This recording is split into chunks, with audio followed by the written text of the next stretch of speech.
Hello everyone, welcome back. Now we would like to write a program that declares a vector and modifies the second element of it. Okay, so we would like to write a program that declares a vector and modifies the second element of it. So we have a vector of integer type. The name of the vector is numbers and it has 3 values.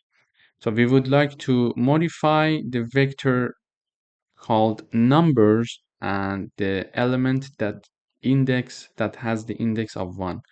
We know that the index of 1 is for the second element because for the first element the index is 0. So we are putting 10 to be the second element of the vector numbers. And now we are displaying the updated vector using a for loop. Here we are printing the num. Let me run.